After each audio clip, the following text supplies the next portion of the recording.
Bonjour à tous. Dans cette vidéo, nous allons faire le deuxième exercice de la série 3 du langage C. Première question, on nous demande d'exécuter ce programme et de déterminer ce qu'il produit.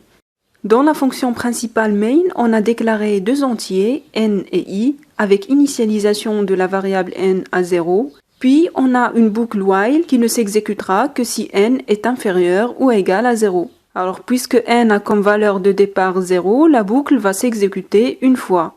Puis, l'utilisateur doit entrer un entier positif qu'on va stocker dans la variable n.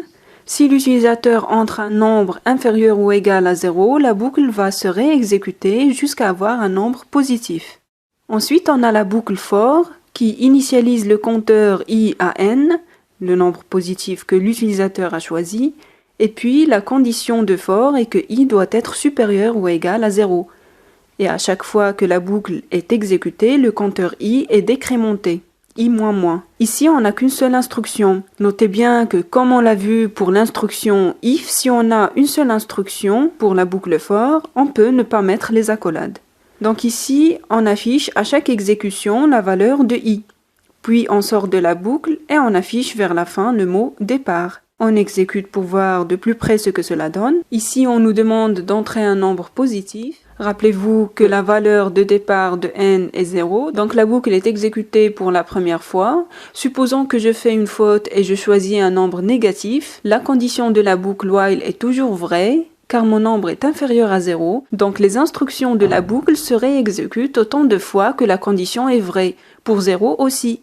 Quand maintenant je choisis un nombre positif, 6 par exemple, on passe à la boucle for qui initialise i à 6 et affiche à chaque fois, compte de points la valeur de i, et comme l'instruction de modification de i est la décrémentation, on aura un affichage des nombres dans l'ordre décroissant, jusqu'à la valeur 0 pour ne pas dépasser les limites indiquées dans la condition i supérieur ou égal à 0. Et quand on sort de la boucle, on affiche le mot départ. Donc c'est le résultat de l'exécution de ce programme.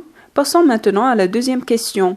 On doit modifier le programme pour qu'il affiche les nombres dans l'ordre croissant. Ce qui nous intéresse maintenant, c'est la boucle for. On doit changer ici. La valeur de départ de i doit être 0. La condition, c'est que la dernière valeur qui s'affichera doit être le nombre n que l'utilisateur va choisir. Donc la condition sera i inférieur ou égal à n. Et puis le compteur va cette fois-ci s'incrémenter grâce à l'instruction i++. Voici ce que ça donne.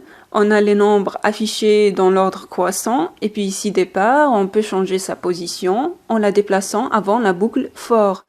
Et voilà, départ 0, 1, 2, 3 pour n égale à 3. Maintenant, pour la troisième question, on doit afficher le carré de chaque nombre, donc de i. C'est simple, on n'a qu'à remplacer le i qui est là par i fois i. On a à chaque fois le carré des i. Dernière question, on doit afficher à la fin la somme des carrés ainsi que la somme des nombres. On va changer encore une fois dans la boucle for. On aura besoin de deux variables, somme et somme carré, qu'on initialise à 0 et dans la boucle, on leur affecte leur valeur. Pour somme, ça va être la somme des i. C'est somme reçoit somme plus i.